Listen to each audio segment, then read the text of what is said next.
light, and a lot of fuel, and a lot of energy. That's better.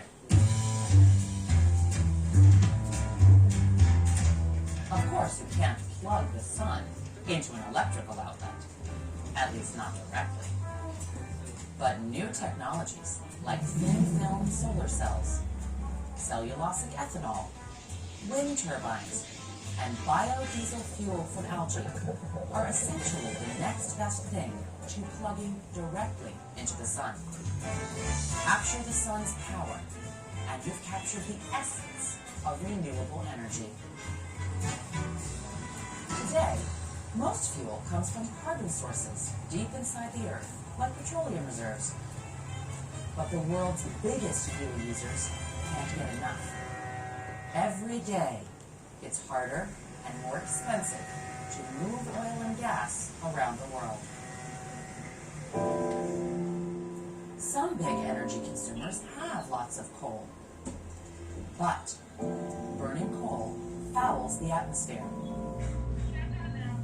Experts expect global energy demand to increase by at least 50% over the next 20 years. And carbon dioxide emissions could rise by more than 50%, trends that seriously threaten both the world's economy and its climate. In 2030, India will have 200 million cars, China 300 million. Both nations will be clamoring for more electricity too. And if it's all fossil fuel, vehicles, lights, cities, it will burn once and be gone forever. But we have options. What's more, many are renewable. No single energy source will solve everyone's energy needs. Solutions that work for one country don't necessarily work for another. Spain has solar. Denmark has wind. Brazil brews ethanol from sugarcane. But one thing is certain: prosperity requires energy. Today, 2 billion people in the poorest countries don't have adequate electricity or transportation. Some places on Earth practically glow with energy wealth. Blue regions here indicate places with plentiful electrical access. But elsewhere, electricity is harder to come by, and that means clean water, proper health care, education, and jobs are harder to find too.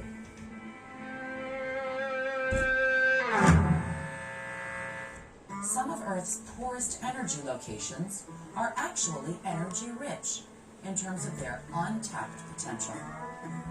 What we do is look for ways to transform that potential energy into practical, renewable energy.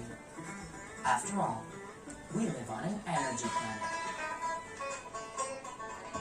This might look like an ordinary stalk of grass to you, but to us, it's opportunity. Switchgrass and plants like it are natural aggregators of solar energy. As they grow, plants convert sunlight into energy and store it in their leaves and stems. The trick is to figure out how to turn that green growth to clean, renewable power. Because of our research, it might not be too long before you fuel trees with this. Because really, the fuel in those grass-powered cars is little more than pure sunlight. And that takes us back to the beginning. The ever-present sun leads the way. This is the age of innovation, of enterprise, of imagination. We must transform how we harness and use energy, from aging technologies of the past to bold, renewable strategies for the future.